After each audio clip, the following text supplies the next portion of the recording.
You don't choose me, I choose you. Hindi ninyo ako pinili ko kayo. Kasi nakalagay po talaga sa aklat ng New Testament na bago pa, sa Epeso, kung hindi ako nagkakamali, no? Na bago pa likhain ng sanlibutan, pinili na ni Jesus yung mga magiging kanya. I believe in predestination.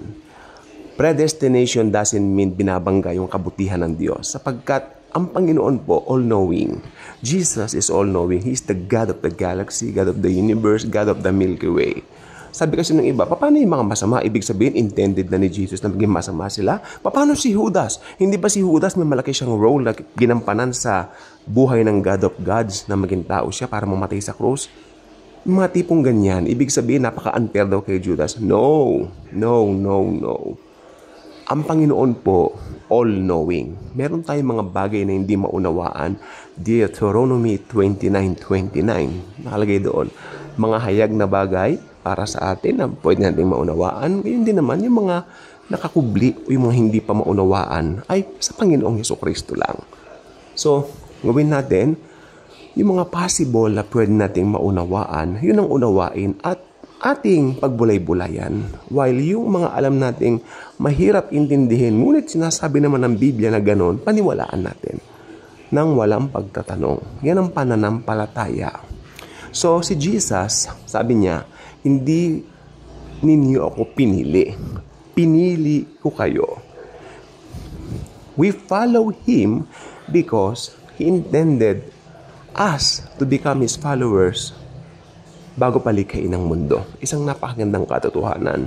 Hindi po nakayayanig yan sa pananampalataya sapagkat yung iba sabi nila, hala kayo, naniniwala kayo sa predestination, ganyan-ganyan. Parang nasusubok din yung pag-ibig ng Diyos. No.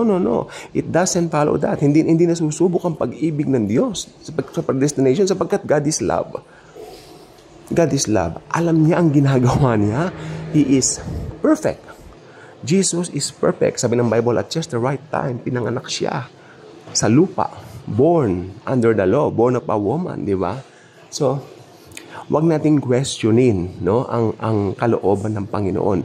Ako, itong araw pong ito, araw ng pasasalamat sa akin sapagkat binulay-bulay ko yung some years back na mga pangyayari sana sa mga buhay namin, no. Na kung nangyari yung mga bagay na gano'n, nanatili yung mga bagay na gano'n nung araw, baka hindi ganito kaayos o kapayapa ang mga buhay namin. So, inayos ng Panginoon noon pa lang. May mga ginawa na siyang mga ways para maayos o matanggal yung mga dapat matanggal ng mga tao sa mga buhay namin.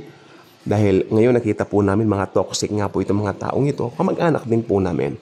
At inalis na po sila ni Jesus sa mga buhay namin. I thank Jesus and praise Him for that. Ayan po ay hindi mapapasubalian na katotohanan na dapat araw-araw nagpapasalamat tayo. There's a reason always to say thank you, Jesus.